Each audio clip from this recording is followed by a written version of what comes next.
BPSC का form भरते समय सभी लोगों को अभी ये समस्या का सामना करना पड़ रहा है।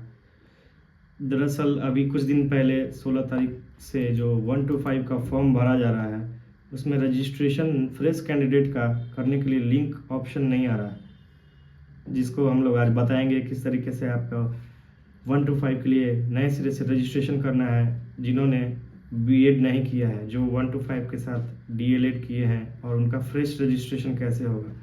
जैसे ही हम लोग बीपीएससी का साइट खोलते हैं उसके ऑफिशियल लिंक के द्वारा, तो यहाँ पे आपको कुछ ऐसा स्क्रीन नज़र आता है।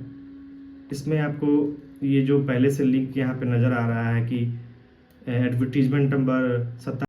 जैसा कि फ्रेंड्स आप सभी को पता है कि फ़ेज़ 2 की शिक्षक भर्ती के लिए आवेदन लिए जा रहे हैं, और ऐसे में फ्रेंड्स आपको मैं बता दूं कि जो पहला फेज का जो भी कैंडिडेट सफल हुए हैं उनकी माने या फिर आपको मानने के लिए तो कुछ है ही नहीं। IAS topper doctor Ranjit Kumar Singh के द्वारा लिखित टीचर एग्ज़ाम कैरेक्टर सीरीज़ की जो उपयोगी पुस्तकें आपके स्क्रीन पे दिखाई जा रही हैं, डिफरेंट टाइप्स की 6 to 12 प्राइमरी 6 to 8 सभी के लिए आप विभिन्न प्रकार की पुस्तकें हिंदी और इंग्लिश में ले सकते हैं, और सभी पुस्तकों का लिंक मैंने डिस्क्रिप्शन में लगा दिया है। तो अगर आप चाहते हैं कि आप इस परीक्षा में सफल हो जाएं, क्योंकि अब जो पहले सफल हुए हैं आप उनसे भी बात कर सकते हैं कि कितनी उपयोगी रहती है यहाँ पे प्रभात प्रकाशन की पुस्तकें जो कि आईएएस टॉपर के द्वारा लिखाई गई हैं। तो ज़रूर परचेस करिए और सक्सेस होइए। Link available in description. 22/2023 school teacher headmaster recruitment examination. इसमें यहाँ पे आपको कहीं भी ये ऑप्शन नहीं आ रहा है कि आप नए सिरे से कैसे 1 to 5 के लिए अपना रजिस्ट्रेशन करें।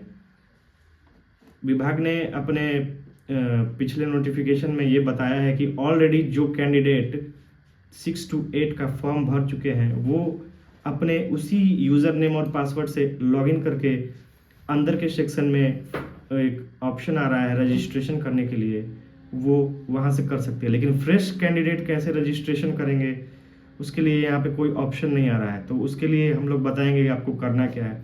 सबसे पहले आपको बीपीएससी का वेबसाइट खोल देना है। उसके बाद इधर यहाँ पे ऑनलाइन अप्लाई का ऑप्शन है, उस पर क्लिक करना है। क्लिक करने के बाद आपको एक ऐसा वेबसाइट नया पेज ओपन हो रहा है। फिर ओपन होने के बाद आपको यहाँ पे देखिए कहीं पे कोई फ्रेश रजिस्ट्रेशन का लिंक नहीं आ रहा है। तो इसको आपको करना ये है, आपको घबराना नहीं है। आपको यहाँ पे एड्रेस बार पे आना है और इसको यहाँ पे जो होम लिखा हुआ है होम तक यहाँ मिटा देना है, और फिर से onlinebpsc.bihar.gov.in/main तक उसको फिर से इंटर करना है। इंटर करने के बाद एक नया पेज खुलेगा, उसमें यहाँ पे आप देख सकते हैं कि अब यहाँ पे लिस्ट ऑफ लाइव एडवर्टीजमेंट में आपको यहाँ पे अब नए सिरे से जो 1 to 5 के लिए अपना रजिस्ट्रेशन करना चाहते हैं वो यहाँ पे क्लिक करके अपना रजिस्ट्रेशन कर सकते हैं। तो जैसा कि थोड़ी देर पहले आप लोगों ने देखा था कि यहाँ पे कोई ऑप्शन नहीं आ रहा था, तो अब आप देख सकते हैं कि यहाँ पे नए सिरे से रजिस्ट्रेशन करने के लिए ऑप्शन आ रहा है। तो आपको सिंपली इस पर क्लिक करना है। क्लिक करने के बाद जो कैंडिडेट केवल अपना डीएलएड किए हैं और 1 to 5 में भरना चाहते हैं तो यहाँ से कर सकते हैं। बहुत सारे वीडियो आप लोगों ने देखा होगा जिसमें ये बताया जा रहा है कि अभी ऑप्शन नहीं आ रहा है तो आप रजिस्ट्रेशन नहीं कर सकते हैं।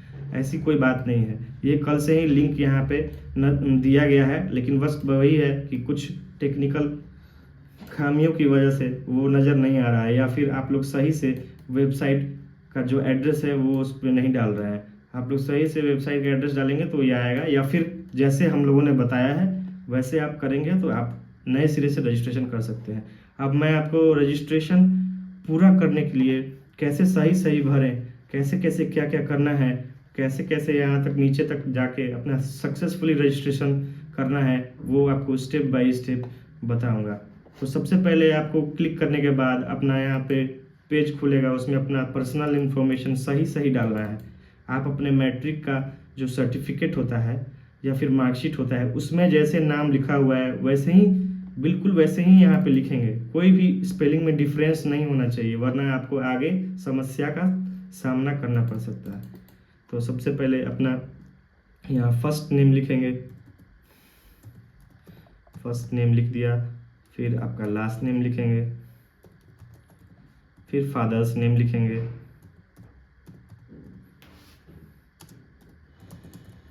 फिर आपका मदर्स नेम लिखेंगे, और जो विवाहित महिला है वो अपना हस्बैंड नेम लिख सकती हैं।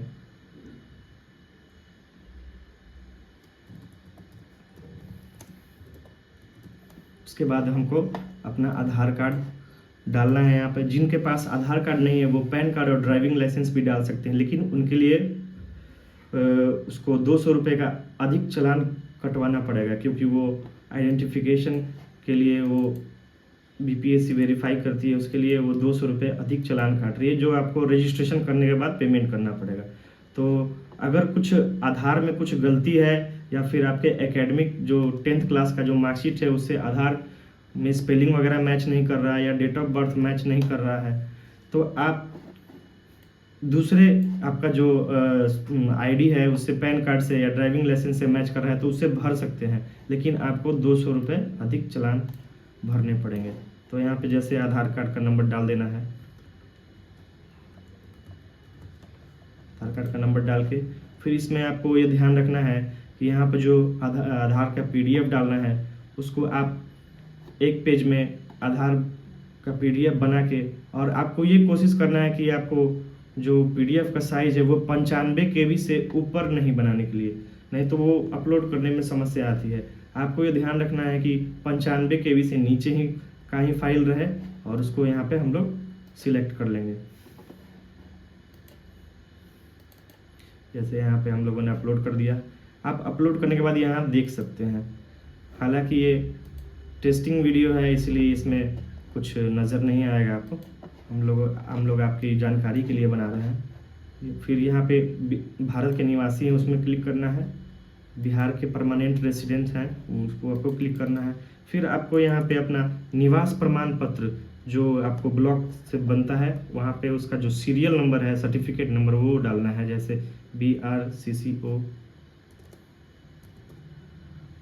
बाई 2013 2023, और ये जो सर्टिफिकेट नंबर होता है वो डाल देंगे, और उसके बगल में इशू डेट होता है उसको आपको देख के यहाँ से फिल कर देना है। उसके बाद फिर वैसे ही आपको मैंने पहले बताया है कि पीडीएफ का साइज आप 95 KB से कम रखेंगे, उसको अपलोड कर देंगे। उसके बाद फिर यहाँ पूछ रहा है कि आप किसी रिजर्व कैटेगरी में आते हैं तो यस करेंगे, नहीं आते हैं तो जनरल में आपका भरा जाएगा।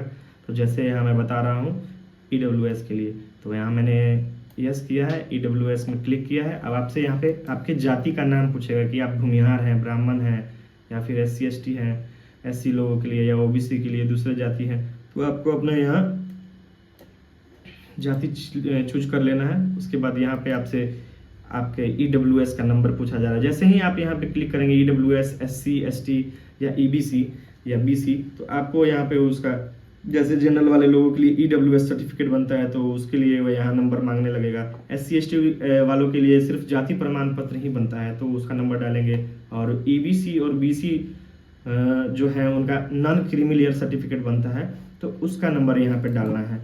तो जैसे मैंने यहाँ EWS का नंबर डाल रहा हूँ जो आपके सर्टिफिकेट पे लिखा हुआ है, उसको ऐसे यहाँ डाल देना है। फिर उसके बगल में जो इशू डेट लिखा हुआ है उसको डाल देना है। फिर यहाँ पे आपको बिहार डाल देना है क्योंकि बिहार से ही आपका सर्टिफिकेट बना होगा। उसके बाद यहाँ पे आपको PDF डाल देना है। फिर आगे आना है, आपका मैरिटल स्टेटस मैरिड है तो मैरिड डालिए, अनमैरिड है तो अनमैरिड डालिए, जेंडर मेल है तो मेल डालिए, फीमेल है तो फीमेल डालिए।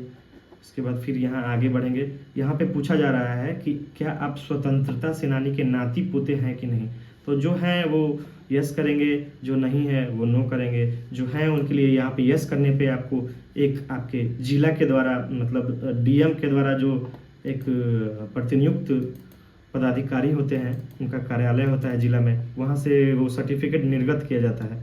तो उसको आपको यहाँ पे उसका सर्टिफिकेट नंबर डालना है क्योंकि वो बनवाना पड़ता है पहले। तो आपको पहले से अगर वो आपके पास बना हुआ है तो वहाँ उसका सर्टिफिकेट नंबर डालना है और डेट ऑफ इशू डालना है। तो यहाँ पे हम लोग नहीं डालेंगे क्योंकि हम लोग का नहीं है। फिर आगे यहाँ जो विकलांग हैं, जैसे कि आँख से हो गया, चाहे अभी बहुत तरीके का विकलांगता होता है, तो इसमें हम यस करेंगे अगर हैं तो। और यहाँ पे जैसे ही इसको क्लिक करेंगे तो यहाँ पे एक डिक्लेरेशन आ रहा है, आपसे एक सहमति लिया जा रहा है कि BPSC मेरे द्वारा दी गई दिव्यांगता का पुनः परीक्षण करवा सकता है, जिसके आधार पर मिली दिव्यांगता ही मान्य होगी। इससे मुझे कोई आपत्ति नहीं होगी। तो ये आपको डिक्लेरेशन दिलवा रहा है। ये इसलिए दिलवाया जा रहा है क्योंकि बहुत सारे अभ्यर्थी होते हैं वो ऐसे ही सर्टिफिकेट बनवा लेते हैं पैसा वगैरह दे के, या फिर गलत तरीके से बनवा लेते हैं। तो उनका यहाँ पे सर्टिफिकेट नंबर मांगा जा रहा है और इशू डेट मांगा जा रहा है।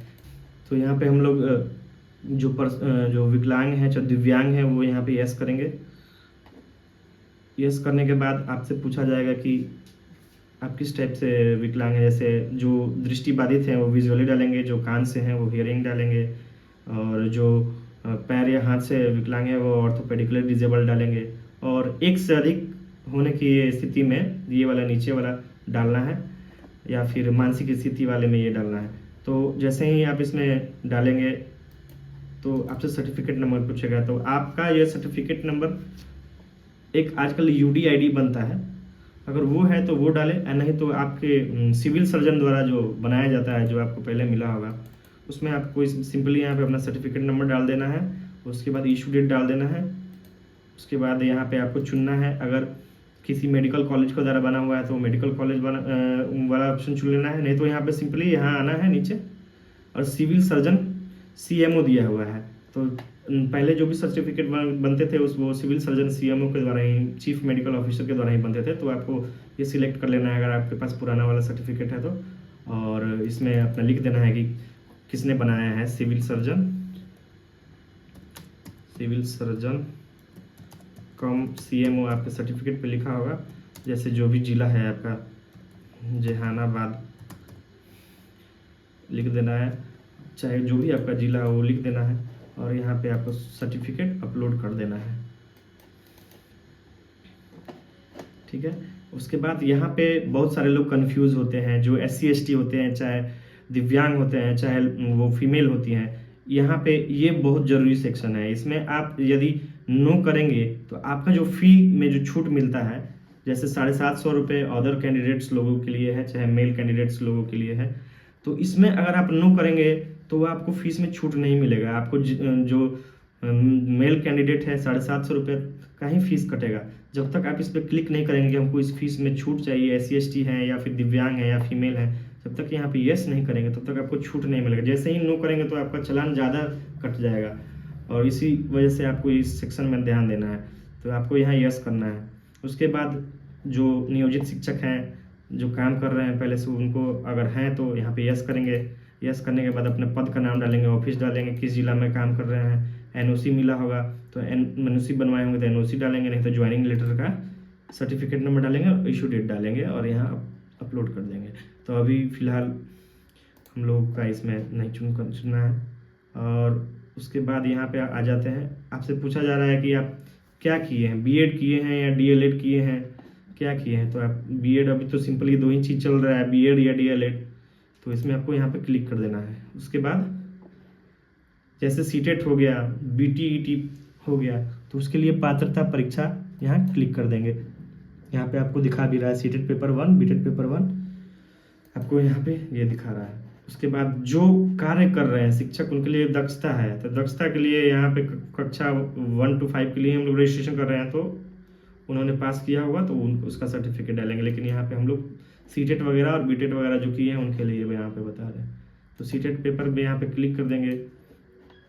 उससे पहले यहाँ पे एक्स सर्विसमैन वाला नो कर देंगे, नहीं है। उसके बाद यहाँ पे आपको CTET वाला क्लिक कर देंगे। उसके बाद इसमें आपको अपना CTET का सर्टिफिकेट नंबर डालना है। अब ध्यान रखेंगे इस संबंध में सर्टिफिकेट नंबर पर जो CTET का है वो आपको नहीं डालना है, क्योंकि कुछ दिन पहले नोटिफिकेशन आया था कि मार्कशीट का सीरियल नंबर यहाँ पे डालना है और उसी का इशू डेट डालना है और उसी को अपलोड करना है। तो इसमें हम लोगों ने डाल दिया। उसके बाद यहाँ पे आपसे पूछा जाएगा डेट ऑफ बर्थ क्या है आपका, डेट ऑफ बर्थ डाल देंगे। 1 to 5 यहाँ क्लिक कर लेंगे। अब आपसे सब्जेक्ट पूछा जाएगा, तो जो उर्दू वाले होंगे उर्दू सिलेक्ट करेंगे, बांग्ला वाले होंगे बांग्ला सिलेक्ट करेंगे, लेकिन जो जनरल कैंडिडेट हैं वो सामान्य सब्जेक्ट सिलेक्ट करेंगे। उसके बाद यहाँ पे सिंपली अपना एड्रेस डाल देना है। जो भी आपका एड्रेस है डाल देना है। उसके बाद यहाँ डिस्ट्रिक्ट डाल देना है। उसके बाद यहाँ पिन डाल देना है।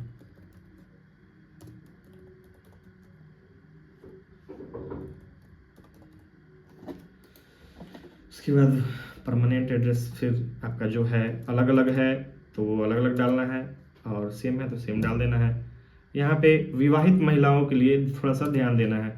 विवाहित महिलाओं के लिए ये निर्देश दिया गया है बीपीएससी द्वारा कि उनका जो परमानेंट रेसिडेंट है वो उनके मायके के यहाँ का बना हुआ होना चाहिए। जैसे यहाँ पे हम लोगों ने यहाँ पे ऊपर निवास प्रमाण पत्र और ये जो कैटेगरी से संबंधित जो कागज डालना है, अपलोड करना है, वो आपका मायके का बना हुआ होना चाहिए, ये ध्यान रखिएगा। इसीलिए अभी तो अब मान लीजिए विवाहित महिला हैं तो जिनका शादी हो गया है तो वो अभी अपने पति के यहाँ रह रहे हैं तो वर्तमान पता में अपने पति का एड्रेस डाल सकती हैं, लेकिन परमानेंट एड्रेस में जो है वो आपको अपने मायके का एड्रेस ही डालना पड़ेगा, ये चीज़ ध्यान में रखेंगे। उसके बाद आपको यहाँ पे अपना ईमेल डाल देना है।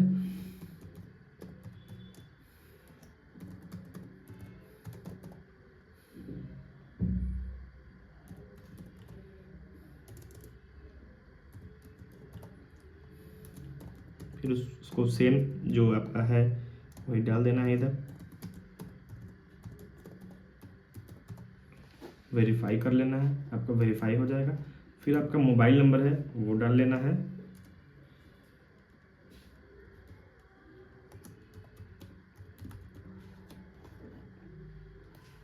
गेट ओटीपी करना है, ओटीपी चला आएगा, उसका उसमें ओटीपी देख के उसको फिल कर लेना है।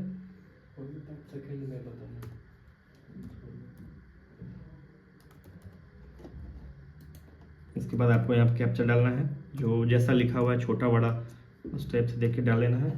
और एक बार अपने सबमिट करने से पहले अपने जो रजिस्ट्रेशन फॉर्म है उसको वेरीफाई कर लेंगे कि सब चीज़ सही डाला गया है कि नहीं। जैसे पीडीएफ खोल के डालना है, यहाँ पे आधार डाला है तो उसको खोल के यहाँ पे डाउनलोड करके देख लेंगे कि वो सही से डाला है कि नहीं, इसको खोल के देख लेंगे। ये तो हम लोगों ने टेस्ट के लिए बनाया है तो इसमें हम लोगों ने खाली जो पीडीएफ है वो अपलोड किया था। तो सारी चीज़ चेक करने के बाद आप जो है इसको सबमिट कर देंगे। उसके बाद आपको नेक्स्ट वीडियो में बताया जाएगा कि फॉर्म कैसे फिल करें। जैसे ही आप सबमिट यहाँ पे करेंगे तो आपको पूछा जाएगा कि all the information are correct, submission be accepted, तो आपको यहाँ यस करना है। यस करने के बाद आपको यहाँ रजिस्ट्रेशन नंबर प्राप्त हो जाएगा, उसको आपको सेव करके भविष्य के लिए रख लेना है। और उसके बाद लॉगिन करने में इसकी सहायता पड़ेगी। तो आपको लॉगिन करने के लिए इसमें अपना यूजर आईडी पासवर्ड डालना है, फिर वहाँ लॉगिन पेज पे उसके बाद आप अपना फॉर्म भर पाएंगे। फॉर्म कैसे भरें सही से, इसके लिए एक अलग से वीडियो दी जाएगी। तब तक के लिए